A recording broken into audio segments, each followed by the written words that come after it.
በስመ አብ ወወልድ ወመንፈስ ቅዱስ አሐዱ አምላክ አሜን። እንደምን አደራችሁ? እንደምን ዋላችሁ? እንደምን እስከዚህ ሰዓት ደረሳችሁ? አሜን። እግዚአብሔር ይመስገን ብለን ስሙን ጠርተን እንድናመሰግን የፈቀደልን የአባቶቻችን አምላክ የእኛም አምላክ ስሙ በእውነት ያለ ሐሰት የተመሰገነ ይሁን። በዚህ ዘመን ቅዱስ ሚካኤል ያደረገውን ታምር አባታችን ቀሲስ ሄኖክ ወልደ ማርያም እንዲህ በማለት ገልጸዋል። ወደ እሳቸው እንሂድ። ይህንን ታሪክ ስነግራችሁ ምስክር የቅዱስ ሚካኤል ነው። ልጅቷ ወይም የ11 ዓመት ሕፃን ልጅ የሆነችው የናዝሬት ልጅ ናት። ይቺ የ11 ዓመት ልጅ ትምህርት ቤት እንደሄደች በዛ ወደ ቤት ሳትመለስ ትቀራለች። እናቷ ቤተሰቦቿ መጥፋቷን ሲያውቁ ለፖሊስ ሪፖርት ያደርጋሉ። ልጅቷ ተፈለገ ታጣች። የልጅቷ እናት ደግሞ ቅዱስ ሚካኤልን ትዘክራለች። ጠዋት ማታ ቅዱስ ሚካኤልን ልጄን አደራ ምንም እንዳትሆንብኝ ጠብቅልኝ፣ ካለችበትም ቦታ አምጣልኝ እያለች ታለቅሳለች። ይቺ 11 ዓመት ልጅ ሕፃን ከትምህርት ቤት ስትወጣ ሁለት ሰዎች እንደጨበጧት ታስታውሳለች።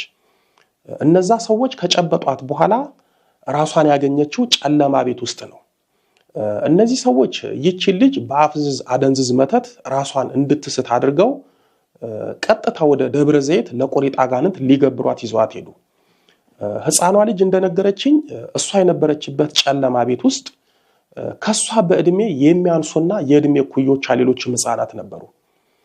ለአንድ ሳምንት እዛ ጨለማ ክፍል ውስጥ ስትቀመጥ ከሷ ጋር አብሯት የነበሩትን ሕፃናት አንድ በአንድ በየቀኑ ከዛ ክፍል አውጥተው ይወስዷቸው ነበር።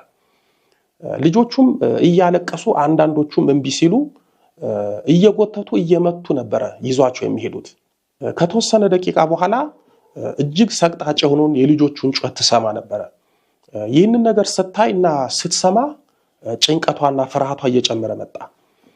በጣም የሚያሳዝነው ይቺ የ11 ዓመት ሕፃን ልጅ የት ቦታ እንዳለች፣ ለምን እንደመጣች፣ ምን እንደሚያደርጓት አታውቅም ነበረ። የመጨረሻው ቀን ሁለት ሰዎች በርጋ ቆመው ተለቅ ያለችው ወይስ ቀዩዋ ብትሰዋ ይሻላል፣ አይ ጠይሟ ናት የተባለው እየተባባሉ ሲነጋገሩ ያን ያወቀች ግን የት እንዳለች አታውቅም ነበር። በነገራችን ላይ ይቺ ልጅ ጎበዝ ሰንበት ተማሪ ናት። ይህንን የሰዎቹን ንግግር እንደሰማች ማልቀስ ጀመረች። የቤታችን ቅዱስ ሚካኤል አድነኝም እያለች ምርር ብላ አለቀሰች። ይህንን ለቅሷን የሰሙት ሁለት ሰዎች መጥተው ዝም በይ ምን ያስለቅስሻል ብለው መቷት። አንደኛው ነግሬሃለሁ ይቺ ትሁን ብሎ ለሁለት አንጠልጥለው ይዘዋት ሄዱ። በሕፃን አይኗ እያማተረች ስትመለከት ውስጡ ያለውን ነገር ልነግራችሁ የማልችለው ክፍል ውስጥ ይዘዋት ገቡ። ይህ ክፍል ሕፃናት ልጆች ለቆሪጥ አጋንንት የሚሰዉበት ቦታ ነው። ይቺ ልጅ አሁንም የቤታችን ቅዱስ ሚካኤል አድነኝ እያለች ታለቅሳለች። አንደኛው እዚህ ቅዱስ ሚካኤል የሚባል የለም፣ እዚህ ያለው አንቺን የሚቀበልሽ ነው ብሎ ልጅቷን ሊሰዋት የመስዋዕት ክፍል ውስጥ አስቀምጧት ድንገት በሩን ቆልፎ ወጣ አለ። ልጅቷን እንባዋን እያዘራች እያለቀሰች የቤታችን ቅዱስ ሚካኤል አድነኝ እያለች በሕፃን አንደበቷ ጸለየች፣ አለቀሰች። በዚህን ጊዜ ፊቱና ሰውነቱ የማይታይ ግን ብርሃን የሆነ ነገር ለልጅቷ ታያት። ከዛ ብርሃን ውስጥ ወይም ያ ብርሃን አይዞሽ እኔ አለው ምንም አትሆኝም፣ ተከተኝ፣ እናትሽ የምትዘክረኝ ቅዱስ ሚካኤል ነኝ የሚል ድምፅ አሰማት። በፍጥነት ተከተኝ አላት።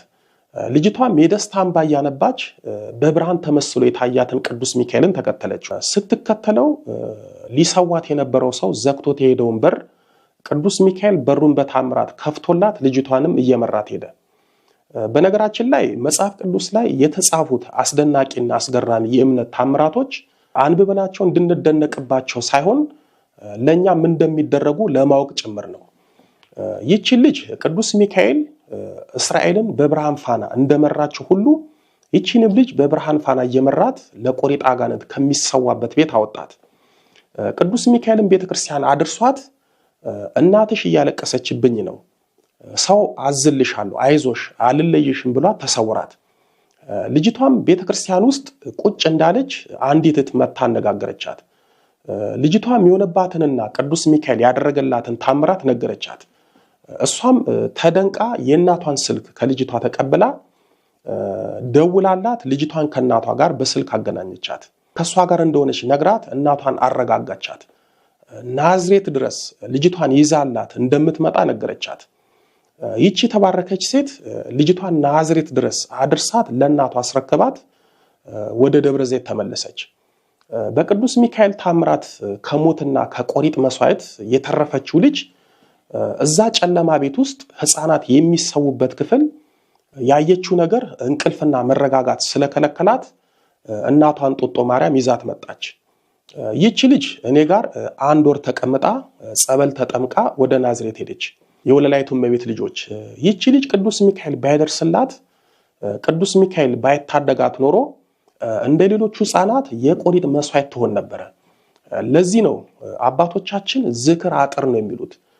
ቅዱሳን መላእክትና ቅዱሳንን የምትዘክሩ ከሆነ እናንተንም ልጆቻችሁንም የነሱ ጸሎታቸውና ቃል ኪዳናቸው አጥር ሆኖ ይጠብቃችኋል። የከፋ ነገር እንኳን ቢደርስባችሁ በታምራት ይደርሱላችኋል።